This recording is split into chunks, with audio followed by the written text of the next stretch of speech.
Batch போடணும். ஒரு டன்னுக்கு 4 batch போடணும். 4 பேட்ச். இப்போ இதுக்கு வந்து மூலப்பொருள்லாம் எங்கேருந்து வாங்குறீங்க? கோயம்புத்தூர்லேருந்தே கிடைக்கும். கோயம்புத்தூர் எதெல்லாம் கோயம்புத்தூர்லேருந்து வாங்குறீங்க? சோயா ப்ரீமிக்ஸு இதெல்லாம் கோயம்புத்தூர்லேருந்து வாங்குவோம். இது மாய்ச்சர் வந்து மக்காச்சோளம் ப்ளஸ்ஸு கம்பு எல்லாமே லோக்கல் மார்க்கெட்லேருந்து, Viluppuram market, Araganallur market, Kallakurichi market, இது மார்க்கெட்டில். இதில் வந்து எதாவது மெடிசன்ஸ் எனக்கு இருக்குதா? மெடிசன் அது கம்பெனியில் கொடுக்குறாங்க, ப்ரீமிக்ஸ்னு சொல்லிட்டு தனியாக கொடுக்குறாங்க.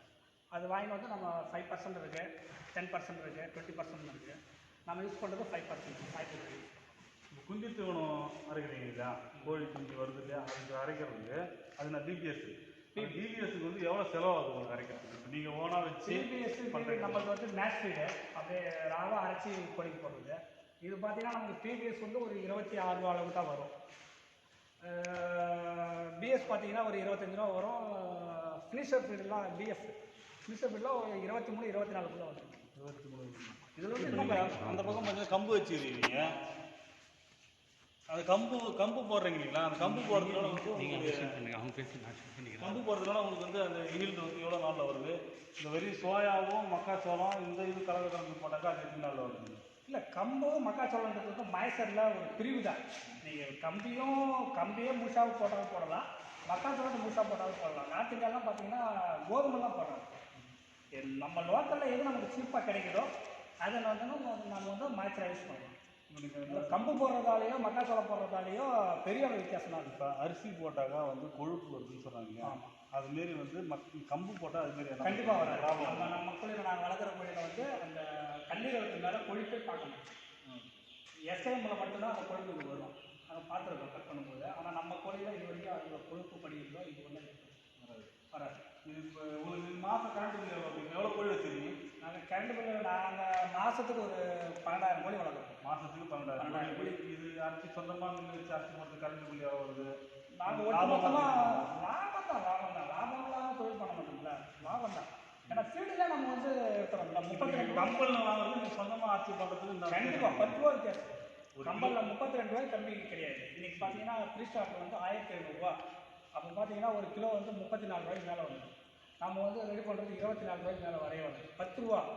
அப்போ ஒரு கோழி மேலே என்ன 3.5 கிலோ ஃபீல்டு சாப்பிட்டா நமக்கு 2 கிலோ எக்ஸ்ட்ரா வெயிட் வரணும். அதான் 1.76. அப்படி பார்த்தீங்கன்னா இந்த 4 கிலோ நம்ம 40 ரூபா இங்கே சம்பாதிச்சிடறோம்ல, மிச்சம் பண்ணிடுறோம்ல. ரேட்டு போகலை. செலவுலேயே நம்ம 40 ரூபா குறைச்சிக்க போது அப்போ நமக்கு ப்ராஃபிட் தானே. மூலப்பொருள் எல்லா நாளிலும் கிடைக்குது, எல்லா நாளும் கிடைக்கும்.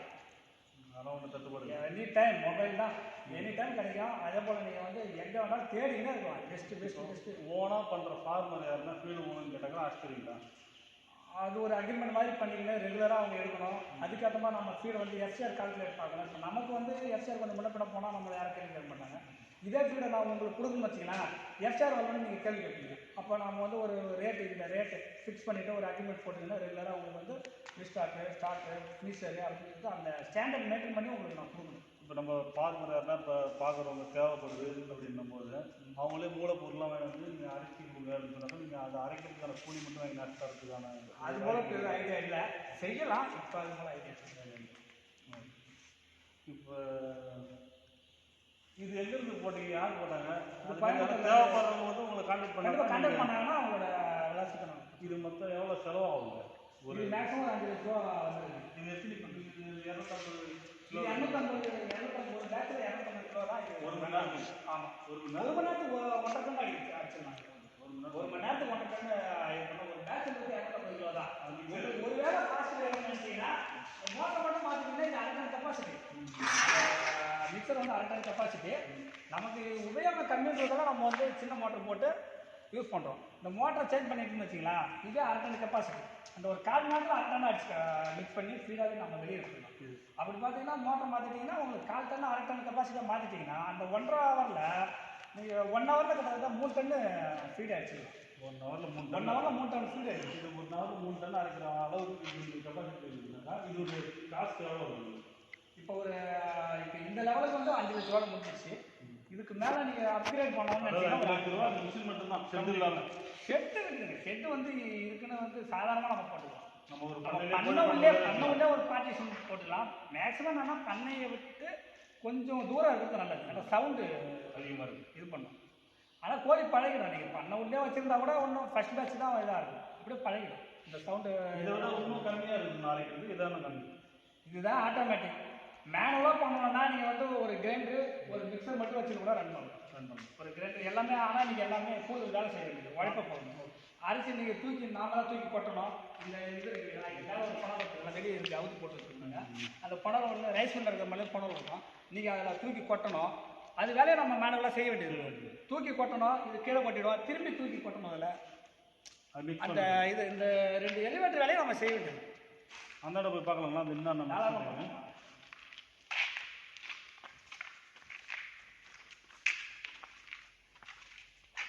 இது வந்து ஆயில் மிக்சருங்களா? இது வந்து ஆயில் மிக்சரு. ஒரு டன்னுக்கு குறைஞ்சது பிபிஎஸ்னா ஒரு 20 கிலோவாவது கலக்கணும் நம்ம இதில். ஆமாம். இது வந்து என்ன oil? Oil rice bran oil கலக்கலாம், சோயா ஆயில் கலக்கலாம். இன்னும் சீப்பாக ஏதாவது கிடைச்சா கூட நம்ம கலக்கலாம், அதை பற்றி இல்லை. ஆனால் இதுதான் இருக்கிறது சீப். இது சோயா? ஆமாம், soya oil rice bran oil தான். இப்போ அது என்ன ரேட் வருது கிலோ?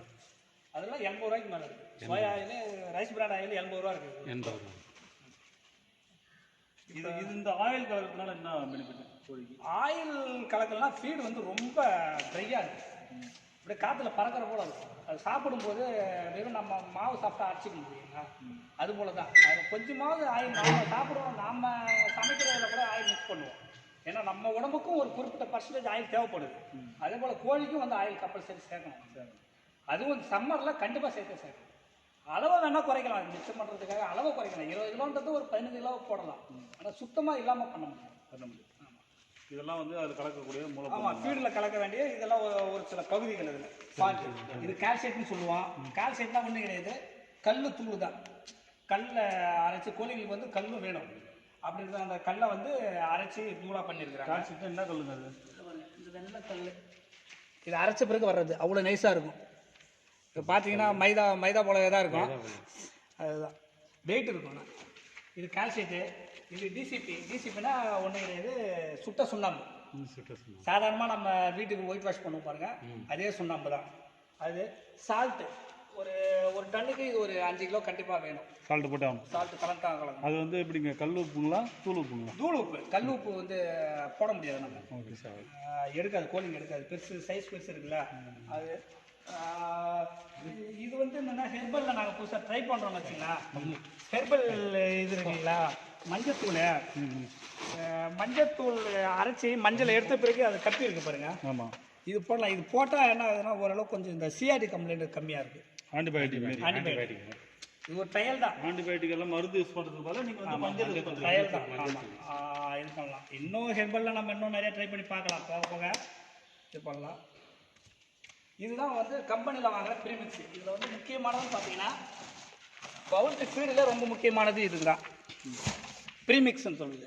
கிட்டத்தட்ட 20க்கு அதிகமான மினரல்ஸு, மற்றபடி மெடிசின்ஸ் எல்லாமே அதில் தான் இருக்குது. இதோட தரம் எந்த அளவுக்கு இருக்கோ அதே தான் ஃபீல்டில் ரிஃப்ளெக்ட் ஆகும், கோழிலையும் அதுதான் ரிஃப்ளெக்ட் ஆகும் நமக்கு. எவ்வளோ இது நிறைய கம்பெனிஸ் கொடுக்குறாங்க, சில எல்லா முன்னணி கம்பெனியும் கொடுக்குறாங்க. விஹெச்எல்ல ஐச்சாம்பன்ஸ் கொடுக்குறாங்க. இது இப்போ நாங்கள் வந்து சாய்புடா யூஸ் பண்ணுறோம். இன்னும் சிபி, அது எல்லா கம்பெனியுமே மோஸ்ட்லி மார்க்கெட்டில் வெளி மார்க்கெட்டில் கொடுக்குறாங்க. வேரியேஷன் மட்டும் வேறு. எல்லா ஃபார்மரும் ஃபீடாக அரைக்கணும்னா எல்லாமே ஈஸியான ஒரு கையால் இருக்குது.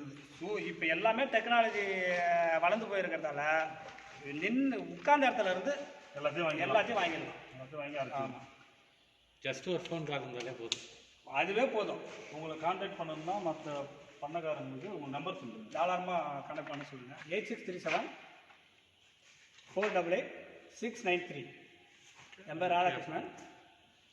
கான்டாக்ட் பண்ணலாம். கான்டாக்ட் பண்ணால் உங்களுக்கு போதுமான டீட்டெயில்ஸ் வந்து ராதாகிருஷ்ணன், விழுப்புரம். அவர் நீங்கள் உங்களுக்கு யாருன்னா ஃபீடு தேவை, அரைக்கணும், இதுமாரி சின்னதாக ஒரு மிஷின் பண்ணலாம், அவளை கான்டாக்ட் பண்ணிக்கலாம். அவர் வந்து உங்களுக்கு ஐடியா கொடுத்துருவாரு.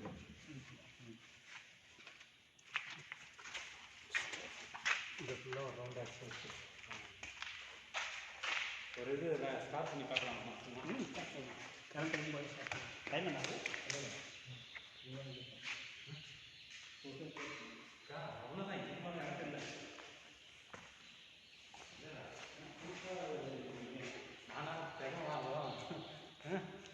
அதே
இதுதான் அரைச்ச ஃபினிஷர் ஃபினிஷர் ஃபீடு இது. இது பெரிய கோழிக்காக போடுறது. 30 நாளைக்கு மேலே 25 இது சைஸ் வந்து பவுடர் ஆக்கலாங்களா நம்ம? இன்னும் சைஸ் பவுடர் ஆக்கலாம். சின்ன கோழிங்கன்னா உள்ள இந்த இதான் கிரைண்டர் அரைக்கிறது. இது உள்ள ஒரு ஜால் இருக்கும். இது வந்து பாருங்க, இது வந்து சின்ன கோழிகளுக்காக. இது ஹோல்ஸ் சின்னதாக இருக்கு இல்லையா, இதை போட்டோம்னா கோழி வந்து ப்ரீ ஸ்டார்டர்லாம் இதை போட்டுக்கலாம். இப்போ இதை விட பெரிய ஜால் போட்டுருவோம். அடுத்த சைஸ் இதை கட்டணும்னா ஜால் இருக்கும். அதை எடுத்துட்டு இதை போட்டோம்னா சின்ன ஃபீடு. இதனால் பண்ணக்காரங்களுக்கு இன்னும் லாபங்க. இப்போ ஒரு 20 லட்ச ரூபா போட்டு ஒரு 10,000 ஸ்கொயர் ஃபீட் கட்டுறவங்க 10,000 கோழி கம்பெனிக்காக வளர்த்துன்னு இருக்கோம். 10,000 கோழி வளர்க்குறதுக்கு 12,000 ஸ்கொயர் ஃபீட் போட வேண்டியதாக இருக்குது. 12,000 ஸ்கொயர் ஃபீட்டுக்கு நமக்கு 2.5 லட்ச ரூபா செலவாகுது. அப்போ 12,000 ஸ்கொயர் ஃபீட்டுக்கு எவ்வளோ ஆகுது பாருங்கள், கிட்டத்தட்ட 25 லட்சத்துக்கு மேலே தாண்டும். 25 லட்சத்தை முதல் போட்டுட்டு அவங்க வந்து என்ன 1 லட்ச ரூபா தருவாங்களா 1.5 லட்ச ரூபா தருவாங்களா நம்ம எதிர்பார்த்துக்கிறத விட 25 லட்சம் ஏன் முதல் போடுறீங்க? ஒரு 5 லட்ச ரூபா ஒரு 3000 ஸ்கொயர் ஃபீட் போடுங்க. 5 லட்ச ரூபா பண்ணையில் போடுங்க. அதே ஒரு 5 லட்ச ரூபா கையிருப்பு வச்சிங்க. இதை மெட்டீரியல் வாங்குறதுக்கு இது பண்ணுறதுக்கு சொந்தமாக கோழி வளர்த்தீங்கன்னா நாமளும் முதலாளி தான். அப்போ ஒரு 3000 ஸ்கொயர் ஃபீட் இருந்தால் போதும். 3000 ஸ்கொயர் ஃபீட் 3000 எடுத்து 5000 கூட போட்டுங்க. 5000 ஸ்கொயர் ஃபீட்டு கிட்டத்தட்ட ஒரு 6 லட்ச ரூபா 7 லட்ச ரூபா ஆகும். வாரத்துக்கு ஒரு 500 கோழி குஞ்சு பண்ணலாம். 1000 போடலாம். நாணயமாக நாம் வந்து தொழில் பண்ணோம்னா என்னைக்கு நாமளும் ஜெயிக்கலாம். ஓகே, 1000 நம்ம ஸ்டெப் பை ஸ்டெப் போட்டிங்கன்னா 500 கோழி கொஞ்சம் கூட கொடுக்குறாங்க. பெரிய பெரிய கம்பெனியில் VHL கம்பெனிலேருந்தே கொடுக்குறாங்க. எல்லா கம்பெனிலையும் கோழி கொடுக்குறாங்க. வேரியேஷன் இருக்கும். 30 ரூபா 32 ரூபா 20 ரூபாய்க்கு கூட காஸ்ட் வரும். ஓகே, அதுபோல் நீங்கள் வந்து ரெகுலராக இந்த ஃபீல்டில் என்னென்னா ரெகுலராக நம்ம வளர்த்தினே இருக்கணும். அது ரேட் ஹையில் போனாலும் வளர்க்கணும், கம்மியாக போனாலும் வளர்க்கணும். எப்பவுமே கோழி இருந்ததுனாக்கா ஜெயிக்க முடியும். நம்மகிட்ட இருந்துகிட்டே இருந்தால் நமக்கு பின்னாடி 10 கடைக்காரங்க இருப்பாங்க. கோழி போயினே இருக்கும். நமக்கு மெட்டீரியல் சப்ளை பண்ணுறவங்களும் நமக்கு ரெகுலராக பண்ணினே இருப்பாங்க. கண்டினியூட்டி, அந்த தொழிலில் கண்டினியூட்டி இருந்ததுன்னா கண்டிப்பாக ஜெயிக்கலாம்.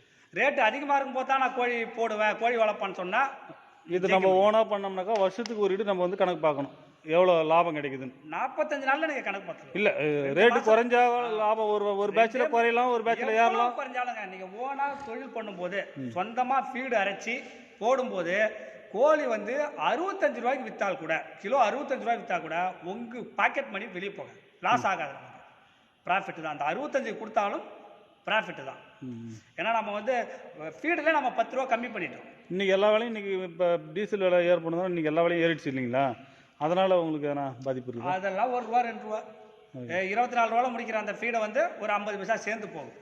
அவ்வளோதான். அதுக்கேற்ற மாதிரி கோழி ஒரு சீசனில் கோழி ரேட்டு ஏறுது இறங்குது. அது சமாளிக்கணும். சமாளிச்சது கண்டிப்பாக சமாளிக்கணும். அப்போ வந்து ஒரு 10,000 கோழி பண்ண கட்டுறவங்க அவ்வளோ காசு செலவு பண்ணாமல் ஒரு 5,000 ஸ்கொயர் ஃபீட் கட்டிட்டு பண்ண போட்டுட்டு ஒரு சின்னதாக ஒரு 3000 கோழி வளர்க்குற போல் 1000 பேட்ச் வைஸ் போட்டுக்கின்னு சின்னதாக ஃபீடு மில் வச்சுக்கின்னு ஒரு 10 லட்ச ரூபாய்க்குள்ள எல்லாத்தையுமே பண்ணிக்கின்னு கௌரவமாக தொழில் பண்ணலாம். நிறைய பணக்காரங்க வரணும். அதே போல் முன் வந்து கார்பரேட்டை நம்ப வேண்டிய அவசியம் இல்லை. கார்பரேட் அது ஒரு இது. கார்பரேட்டே முழுக்க நம்ம நம்பி இருந்தோம்னு வச்சுக்கலாம், அது நாம் ஜெயிக்க முடியாது. அவங்க தான் ஜெயிச்சுன்னு இருப்பாங்க, நாம் ஜெயிக்க மாட்டோம். கடைசி வரைக்கும் நம்ம வந்து இப்படி அவங்க கொடுக்குறத வாங்கிக்கின்னு பண்ண வேண்டிய சூழ்நிலையில் தான் இருப்போம். நீங்கள் பண்ணக்காரங்களுக்கு ஏதாச்சும் ஒன்று சொல்லணும்னா என்னன்னு சொல்லுங்கள். இல்லை, இதுதான் இது வந்து கோழி வளர்க்குறது நம்ம காலங்காலமாக செஞ்சுன்னு இருக்கிறது தான். அதை நம்ம ஒரு கமர்ஷியலாக செய்கிறோம். கம்பெனியால் தான் கோழி வளர்க்க முடியுன்றதெல்லாம் கிடையாது. நாமளும் ஆர்வத்தோடு இருந்தோம்னா நாமளும் கோழி வளர்த்து ஜெயிக்கலாம், லைஃப்பில் ஜெயிக்கலாம். இதையே ஒரு நம்ம பர்டிகுலர் நம்ம தொழில், இந்த ஒரு தொழிலை நம்பியே கூட நம்ம குடும்பத்தை நடத்துகிற அளவுக்கு ஜெயிக்க முடியும். வேறு எதுவும் சைடு பிஸ்னஸ் பண்ணணும் அப்படின்ற அவசியம்லாம் இல்லை. ஓனாக பண்ணுங்கள், ஜெயிச்சு காட்டுங்க. கண்டிப்பாக எல்லாத்தாலையும் ஜெயிக்க முடியும். நன்றிங்க. நன்றி, வணக்கம். ஸ்டாப் பண்ணுறேன்.